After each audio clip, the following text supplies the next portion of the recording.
Scotland is emerging as a major force in Northern European naval defence, potentially reshaping the strategic balance in the Baltic Sea.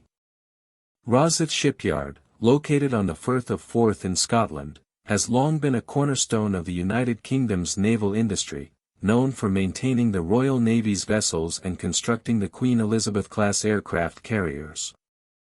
Now, this shipyard is under consideration to build Sweden's next-generation frigates, a move that could redefine Swedish naval strategy and signal a deeper integration of Scandinavian naval forces within NATO. The discussions involve Sweden potentially acquiring up to 4 Type 31 frigates, also known as Arrowhead 140, marking a significant departure from the country's long-standing tradition of self-reliant naval construction. Sweden has historically relied on its fleet of Visby-class corvettes, small and highly stealth-optimized vessels designed for coastal defense in the Baltic. These corvettes are notable for their advanced stealth technology and innovation in littoral warfare, yet they have intrinsic limitations. Their air defense capabilities are restricted, their endurance in open waters is limited, and they are not ideally suited for extended operations in the high seas. In the context of a resurging Russian naval presence and increasing threats to regional underwater infrastructure, the need for larger, more versatile vessels has become critical. The sabotage of the Nord Stream pipelines in 2022 underscored the vulnerability of subsea assets in Northern Europe, highlighting the importance of expanding maritime capabilities beyond small corvettes and submarines. The Type 31 frigate represents a solution aligned with these emerging security realities. Developed from a Danish design, the Arrowhead 140 platform offers a combination of modularity, affordability, and adaptability, making it highly attractive for nations seeking cost-effective, modern warships. Each ship is estimated to cost approximately £250 million, significantly less than comparable French or Italian frigates, yet it provides a flexible framework capable of integrating advanced Swedish systems such as Saab radars, RBS-15 anti-ship missiles, and state-of-the-art air defense interceptors. The modular design allows rapid upgrades and mission-specific configurations, making the frigate suitable for a wide range of tasks, from anti-submarine operations to NATO task force integration. For Sweden, outsourcing the construction of these frigates to Scotland represents both a practical and strategic choice. Practically, Rosyth Shipyard is a proven industrial facility with experience in delivering complex warships on time and at scale. Its recent contract with Norway for 5 Type 26 frigates demonstrated its capability to produce advanced naval platforms efficiently, creating a model for similar Scandinavian projects.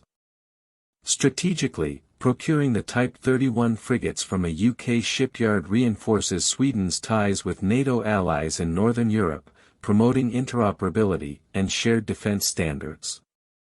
It also allows Sweden to quickly field ships that are combat-ready and integrated into multinational operations, a vital consideration given the evolving threat landscape in the Baltic and Arctic regions.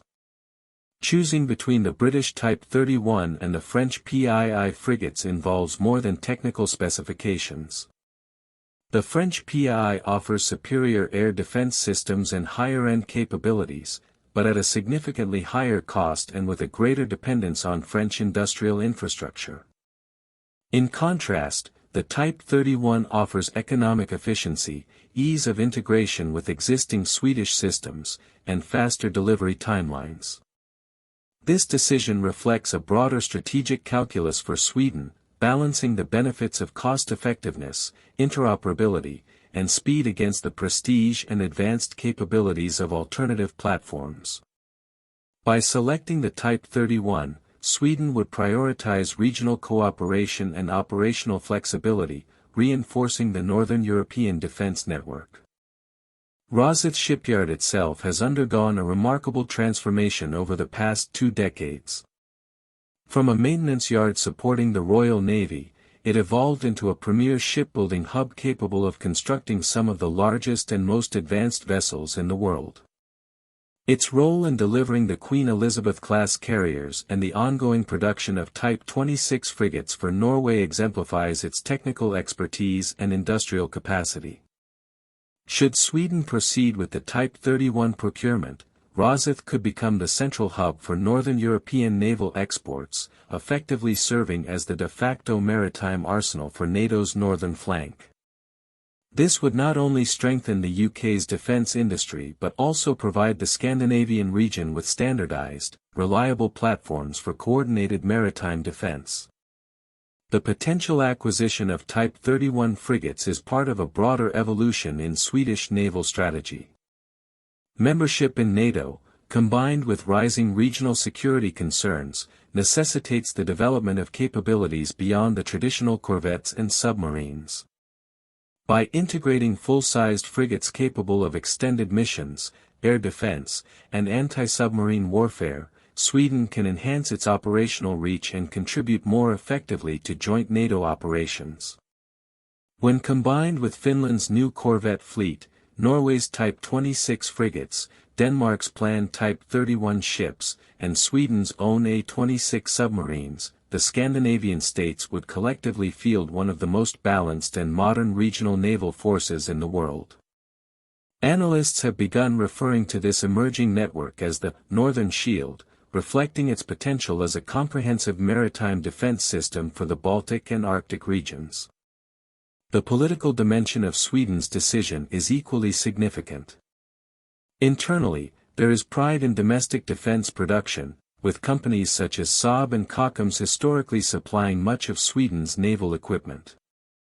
Externally, the choice reflects strategic alignment. Partnering with the UK and Denmark strengthens northern defense ties, whereas opting for French platforms would pivot Sweden's focus towards southern Europe. In this context, the Type 31 frigate is not merely a naval asset, it is a symbol of Sweden's commitment to regional defense cooperation, NATO interoperability, and rapid response capability in an increasingly tense security environment. The Type 31 frigate's modularity and adaptability are particularly relevant in today's operational landscape. These ships can be configured for a variety of missions, from escort duties and convoy protection to anti-submarine operations and maritime security tasks. Their integration into multinational naval formations ensures that Sweden can operate seamlessly alongside allies, whether in the Baltic Sea, the North Sea, or further afield. In contrast, French PII frigates, while technically advanced, may present limitations in terms of interoperability, cost efficiency, and production timelines, potentially delaying Sweden's operational readiness and constraining strategic flexibility. Beyond individual platforms, the acquisition of Type 31 frigates could catalyze a broader transformation of Northern European naval capabilities. Standardized vessels, built in Scotland, could facilitate joint exercises, shared logistics, and coordinated deployment strategies among Scandinavian NATO members. This would create a more cohesive and resilient maritime defense posture, capable of responding effectively to Russian naval expansion, hybrid threats, and challenges to critical underwater infrastructure. In this scenario, Sweden's frigates would serve as both a force multiplier and a strategic bridge, linking national defense priorities with collective regional security objectives. Ultimately, the decision represents a turning point in Swedish naval policy. After decades of emphasizing domestic production and reliance on corvettes and submarines, Sweden is considering a more collaborative and pragmatic approach, leveraging Allied industrial capacity to meet pressing operational needs. By procuring Type 31 frigates from Scotland, Sweden can rapidly enhance its maritime capabilities, strengthen NATO integration, and contribute to a unified Northern European defense network. This move may appear unconventional, but in the context of 21st-century security realities, it is both plausible and strategically sound. The implications of this procurement extend beyond naval numbers. Standardized frigates integrated into a broader Northern European maritime framework could provide the linchpin for NATO's northern flank, ensuring that air defense, anti-submarine, and surface warfare capabilities are effectively aligned across multiple nations.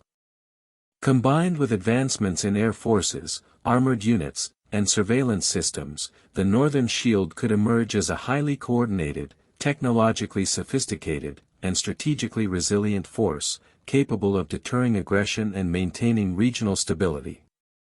In conclusion, Sweden's potential acquisition of Type 31 frigates from Scotland represents more than a purchase of warships. It reflects a fundamental shift in defense strategy, industrial collaboration, and regional security integration. By embracing standardized, modular, and interoperable platforms, Sweden positions itself to meet emerging threats effectively, reinforce NATO's northern defenses, and participate in a new era of cooperative Scandinavian defense. The choice between the Type 31 and alternative French platforms is not merely technical, it is a strategic decision that will shape the balance of power in the Baltic Sea for decades to come, determining whether Sweden anchors itself firmly within a northern defense alliance or pursues a more isolated, high-end approach with southern partners.